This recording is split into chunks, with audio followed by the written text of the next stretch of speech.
Hey everybody, Alec from TitanFlow here. We're going to be diving into how to identify actionable flow. What I mean by actionable flow, we're going to define that as flow that looks like it's promising for a trade setup that we're actually going to take. So this is going to differentiate from flow that maybe we don't have much confidence in the direction of the trade or it does not confirm our technical analysis.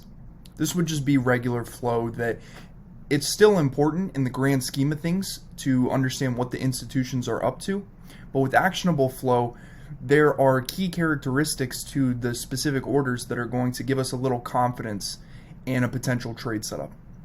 And so in this scenario, I'm going to be using Tesla with my technical analysis to the left and the flow to the right. And again, like we talked about in part one, we're looking for double confirmation.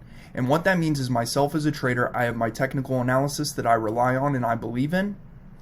And I'm looking for the flow to confirm that yes, the institutions are in on this trade. And so I can now feel a little more confident going into this trade as well. And now it doesn't have to be technical analysis, right? It can be the other way around. You can identify flow. For example, you're going through TitanFlow or you have alerts set up, which we will get to, very important feature. Maybe you see some interesting flow come up and now you have your flow that looks good. Now that leads you to check your charts.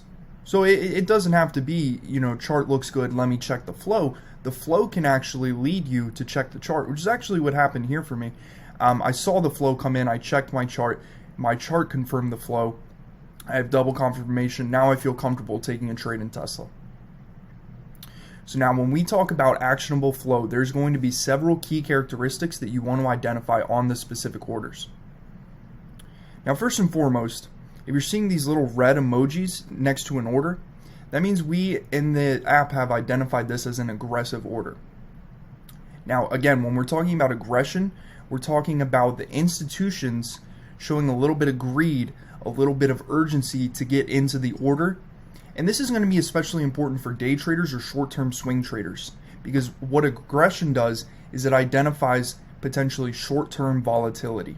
As we're seeing here in the chart on Tesla, where this morning, basically from the lows of 738, we have rallied up to about an $18, $20 move. And every single, I'm on a 60-minute chart here, every single candle is overwhelmingly bullish. And so when we're going through the flow here, there's some very important characteristics we want to look for. Number one, we want to look at the expiration. And as we're going through these orders in this list here, we're seeing 2 days until expiration, 9 days until expiration. 9 days is the max. The shorter term the expiration, the more aggression. Okay, because this indicates short-term volatility. If these contracts were expiring in 60 days and 2 months, maybe not as much, confirmation in aggression because the institutions are purchasing 2 months worth of time on these contracts. It may be more of a slow burner, not the confirmation that we're looking for in terms of aggression. Now, by purchasing 2 days until expiration in this scenario, on this day, it is Wednesday, 2 days from expiration, they're purchasing weekly contracts that expire in 2 days. That's signaling that at least within the next 2 days, if not today, they're expecting a relatively large move in Tesla. Okay, this is very important for us to understand as traders. Now, outside of that, there's another term that we're looking for, out of the money. Now, next to that red fire emoji on the right of the orders there, you'll see the OTM symbol. And it looks like all of these orders are out of the money. Why is that important? Well, because when institutions are purchasing out of the money orders, it indicates, again, a level of certainty in the move. Because these contracts are inherently less valuable, right? There's no intrinsic value. They will burn up with theta a little quicker. And if there's a reversal, they stand to lose a significant amount of money in that short period of time. So by purchasing with short-term expiration and out of the money, they're signaling that, again, they have a level of confidence in this trade. So we have those two main factors, short-term expiration and out of the money. Third factor we're looking for is for the volume to be greater than the open interest. Now, open interest basically means the amount of contracts that are open on the open market that have been written by the market makers and the option call writers, right? When the volume exceeds the open interest, it shows above average interest in the trade. And now, for example, here, this order that came in at 11:49 on Tesla, the 7:45 calls. you're seeing that the volume is 23,000 and the open interest is 5,000. Anytime you have volume that is 2, 3, 4, in this case, looks like about 5 times as much as the open interest. So you have a 500% above average interest in this specific contract.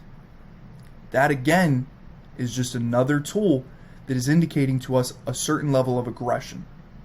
The higher that volume is above the open interest, just signals more interest and more aggression and confidence in this trade. Now the fourth factor that we're going to be looking for is going to be how many orders came in and in what period of time. Now in this scenario, we don't exactly have specific parameters, right? It's not as cut and dry as out of the money or short-term expiration. This is more of a judgment call on the trader's part. For example, with Tesla here, I'm looking at about noon, so about 12 o'clock. And between 11:49 to 12:40, I saw four, what is that, 1, 2, 3, yep, the 4 orders come in a row showing aggression. Now that's fairly aggressive.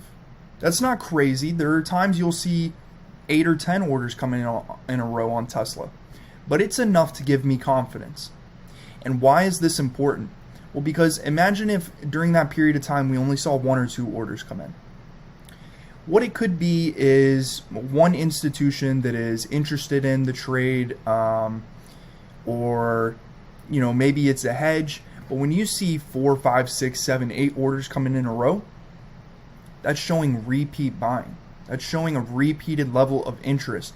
Through the breakout, they're still purchasing, which shows that they believe that there is more upside in this trade. It could be one institution that is sending smaller orders instead of one massive order at once and just slowly buying into the position, or it could be hopefully even multiple institutions that are all getting in on this trade. Okay, so just to recap, guys, we have short-term interest, or short-term expiration, excuse me. We have out of the money. We have volume above open interest, and we have repeat call buying. Now again, I kind of alluded to this with the term buying, but we want to know that all of these orders are in the same direction. What I mean by that is bought. So next to the green ticker Tesla, we see the gray letters bought. This is important. We want to know that they're all being purchased orders. If some of these said sold and there's a little bit of mix in there, it kind of throws us off a little bit, right? Now I want to highlight that by itself, Tesla typically does get a lot of option sweep volume. So that alone is not extremely aggressive. But going back to how we started this video talking about confirmation, now I'm looking at my chart here, right? And I'm looking at the candle that started at 12 o'clock. And what do I see? As that candle starts, we're breaking above an area of resistance. Okay, so we're breaking above an area of resistance. And at the same time, I start to see all these orders pour in that are expiring in 2 to 9 days. This now gives me a level of confidence because yes, my technical analysis looks strong. We're breaking out. And now on top of that breakout, I am seeing the institutions purchase essentially the same contracts that I would purchase as an everyday trader.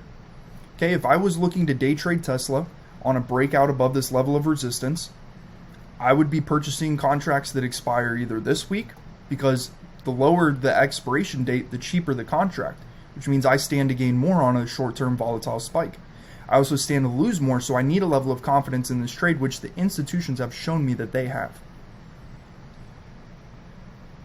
And so outside of that, there's also the repeat buying, there's the out of the money. I would do these things, right? Maybe not repeat buying because I don't have the millions of dollars that they have, but I would certainly go out of the money. I would want to pay a little less, and then as it goes in the money, I would stand to gain a much greater percentage than if I purchased in the money calls.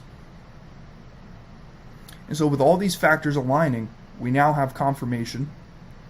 And so again, we talked about yesterday catching the beginning of the trend, right?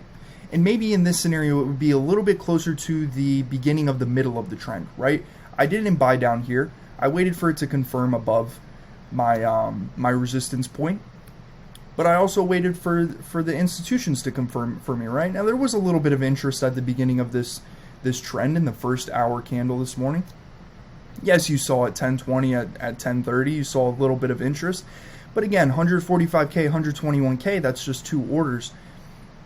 It hasn't piqued my interest yet. It's on my radar, but it hasn't piqued my interest. Now I start seeing this 200K order come in, and then again in that hour window from about 11:40 to about 1 o'clock, now those 5 orders that come in a row, now my interest is piqued with my technical analysis confirmation.